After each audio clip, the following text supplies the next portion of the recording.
All right, Young Groms. I'm up and walking around, obviously, and I just walked on the treadmill for 5 minutes at a speed of 1 mile an hour. It is 11 days post-surgery, and I'm feeling good. I'm feeling strong. I still have some swelling and discomfort, but I am supposed to be walking. I didn't even really walk up until 1 week post-surgery because I wanted to be super, super conservative and on the safe side about getting re-injured. I'm at the point right now where I need to exercise, and it's beneficial to my inguinal hernia repair to walk around. So I just did 5 minutes right now. I feel pretty good. I'm actually going to do some more walking and watch some medical school videos. And then, yeah, I think I'm going to take you guys through the 5 biggest waves I've ever caught in my life. I just finished walking on the treadmill. I was watching a video on like a graph that explains the pressure in the left ventricle versus volume. So talked a little bit about like aortic stenosis, mitral valve regurgitation, aortic regurgitation. So issues with blood flow in the heart and basically how this graph changes in terms of pressure and volume when you have these pathologies. So this is just a little bit of summer school that I'm trying to learn to keep my brain somewhat working. But yeah, I did 0.3 miles on the treadmill and I'm not in pain, but there's a good amount of discomfort. So I'm done now. I'm just going to like lay here until it feels better. But yeah, I am really supposed to be walking, so I'm doing the right thing by like pushing myself just a tiny bit. Like I literally had the treadmill on 1 mile per hour. I was doing incline of 10, but I was literally only moving 1 mile an hour. So this is the conservative approach to help make sure everything's fine in terms of my recovery. Good morning, Young Groms. It's actually been 8 days since that last video of me talking where I had walked 0.3 miles on the treadmill. I'm doing a lot better. These past few 8 days I've just been resting. I've been studying a lot. My biggest regret from my first surgery was not doing enough studying and like board review to get ahead in order to surf more this fall. So these past 8 days I've tried to work 4 hours every day studying, just lying on the couch, either watching review videos or doing this flashcard app. And I'm trying to get ahead right now in order to surf this fall because I don't want to just wait around all summer and then have to study all fall. I've been just resting, not trying to get out a ton of content, but right now we are going to get back to my top 5 biggest waves ever surfed. So before we start, I want to just talk a little bit about my progression into slightly bigger surf. And throughout this whole video, big surf just means like overhead, East Coast standard. That's what's big for us guys on the East Coast. Hopefully I've caught some the goal throughout my whole childhood growing up was to catch a true double overhead wave. And that doesn't mean head high. That means overhead.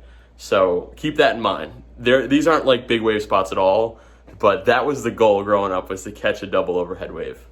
Actually gonna be using my phone as a microphone, and I have the Mini Simmons here as a table.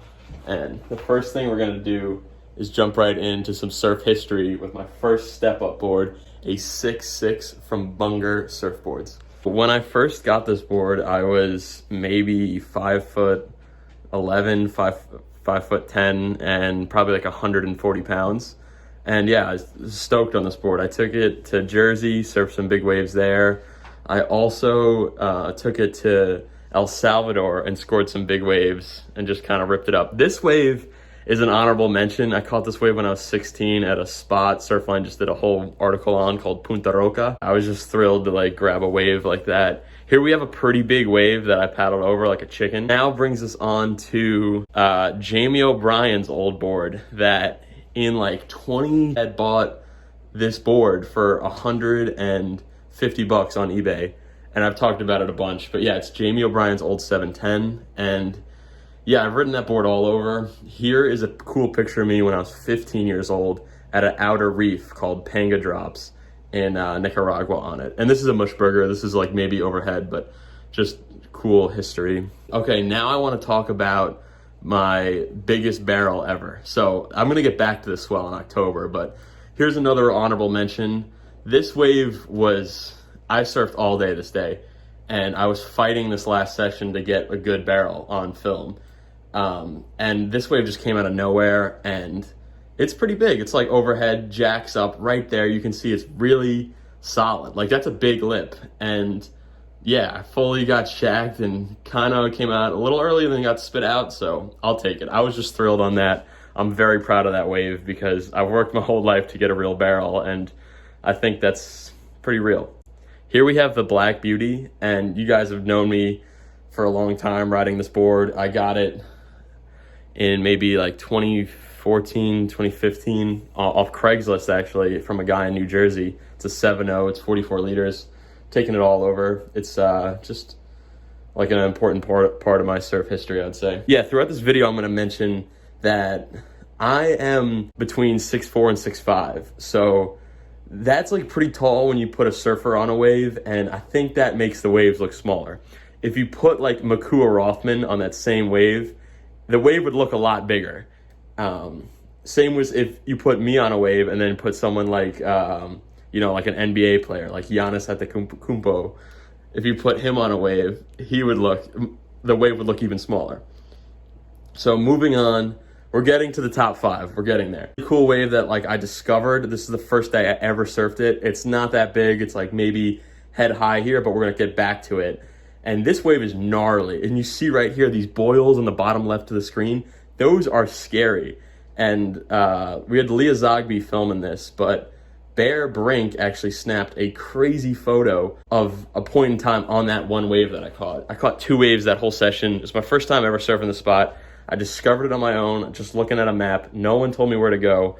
And yeah, this is gnarly. Like all these boils, like I'm kind of confident that I would have at least broken my back, or maybe even worse if I would have not been able to punch through the wave. So here we go to number 5. And I know what you guys are going to say, this is not that big of a wave. And I kind of agree with you.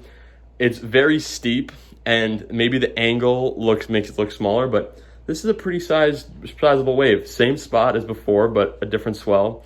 And yeah, it kind of just threw and then mushed on the shoulder. But yeah, I was stoked. This was a solo session here. It's pretty scary. Like this is a very sharky spot, and I surfed alone there for like 3 hours. Yeah, I want to do this little comparison. So obviously I'm not 6'4" here, 6'5" here, because I'm crouched down. So this is the 7.0 Black Beauty. And I don't know how tall I'd be there, like maybe like 5 feet from the bottom of my toe to the top of my head.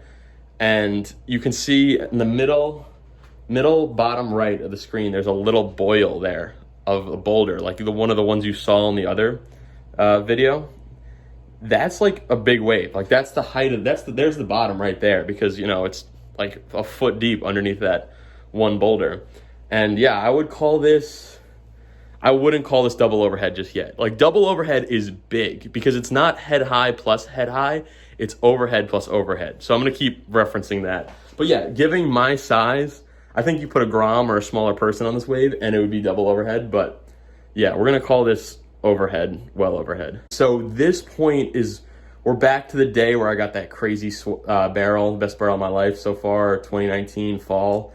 And just some history towards this. I was working every day as an endoscopy assistant, giving colonoscopies and just grinding all day from 8 a.m. to 4 sometimes, and as early as 6 a.m. And this swell hit New York for a few days. And yeah, every day I'd get done with work around 4 p.m. and run down to the beach. So I'm not in the best shape here because I'm working all day. I think a lot of surfers can relate to that. I worked Sunday so I could get off Friday, and I was off, paddled out super early in the morning, and I was out at like a further west peak, and this wave rolled through. The kind of crowd was up current of me a little bit, and I was just like, oh my God, this is the wave. Like, this is massive. So I had to turn and go, and my biggest regret on this wave is not pulling in. I straightened out way too early. Like, that was not cool. But yeah, I think that's a very big wave. If you look at when it's paused, I would say this is true double overhead, even on someone like me. You know, obviously if you had the smaller, so like a 5'9" person there, it would look double overhead for sure. But yeah, I would call this double overhead. But that even still might be like kind of, you know, on the safer side. All right, here we have a wave in El Salvador that I caught. This is one angle. I'm gonna show you another angle that is a bigger drop also. But yeah, this was just like a beautiful green wave that I caught. Yeah, it was pretty big. It felt pretty big when I was going on it. I have this thing, like, I can tell when a wave is big, not based on its height, but just based on if it looks like a half pipe.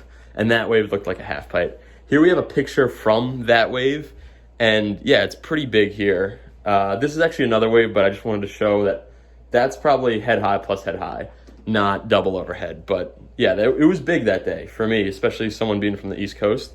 All right, here I think we get into the one of the two waves that I've caught in my life that is truly double overhead. This was that same spot you've seen 3 times already. Big swell. And yeah, I think when I take off, like if you look right here when I'm taking off, that's big. It only stands up for that certain second, but like that is really big. Like I look tiny right there, and I'm 6'4", and I've got a helmet on, and I'm riding an 8.6. And, you know, the helmet could be, you know, like, why are you riding a helmet? It's mushy here, like, you don't need it. But when this zooms out, you can see that there's exposed bedrock on this wave. So another wave paddled into it. It stood up for like a second. I think maybe this one is double overhead too. We're going to look at it one more time. Yeah, I get to my feet. This is an 8.6 Paizel Padillac.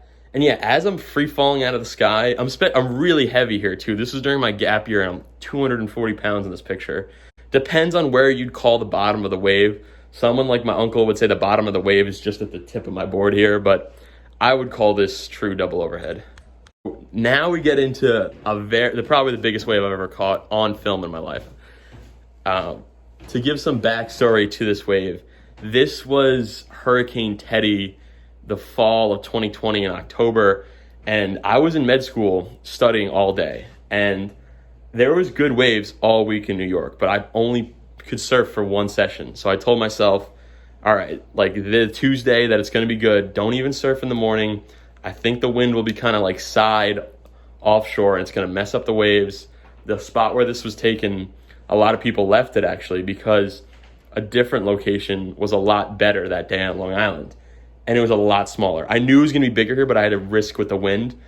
Not being too windy, but just being the wrong direction. What are we doing right now? I don't know. We're going to paddle out. It looks a little big, but, you know. This is the biggest waves you ever been in? Yeah, definitely. And yeah, I paddled out this day. This is like the second wave I caught. The first wave's not on film, but this wave's big. I remember like just, it was incoming like high tide, and the waves were kind of doubling up on themselves. But let's watch it. I'm paddling into this thing. It's a beast. And yeah, I stood up and I went straight at first. I wanted to get to the bottom so it would look bigger. The zoom's kind of weird on this footage, but yeah, it was a big wave. And I fully regret now pulling in on this wave. Like, you know, in the future, that'll be one of my goals, be braver and just pull in. But yeah, right here on this bottom turn, I would say this is true double overhead. And then again, right here, I'm like 6'4", 6'5", 240 pounds. Like, that's a big surfer on that wave. You put a little Grom, you put someone else, even just average sized person, that wave becomes easily double overhead. And I would say this is double overhead on me right here. And yeah, just to break down the size on this particular image, as you can see, there's 2 of me, and I'm standing pretty high up straight, and I have 3 inches underneath me. That board's 3 inches thick. There's 2 head highs, and there's room for overhead between a little bit of room underneath my feet, a little bit of room in between the next head high, and the top. There's obviously plenty of room. I would go ahead and call this one a true double overhead wave, and I have reached my childhood dream of catching a double overhead wave. You know, I'm just trying to give myself too much credit here, but I'm stoked on this because this looks like 3 times head high, which isn't triple overhead. It just, you know, even there's some room underneath me, but that's up to someone else's opinion. That's subjective how big this wave is. But yeah, I would have to say this is very solid double overhead. And I could tell this wave was big too, because after I straightened out and I freaking head dipped this giant barrel, I should have pulled in. But after I straightened out, I like straightened out for a while, went straight, and then, you know, took a big breath in, jumped off my board, so I wouldn't like have to go all the way in. And it still held me under, even though I straightened out and rode the whitewash straight. I got worked for like maybe 7 seconds underwater, and I was like, wow, this was a big wave. And yeah, later that day I caught a few more waves. But yeah, I have to say this day in New York, Hurricane Teddy was the biggest wave I've ever caught on film.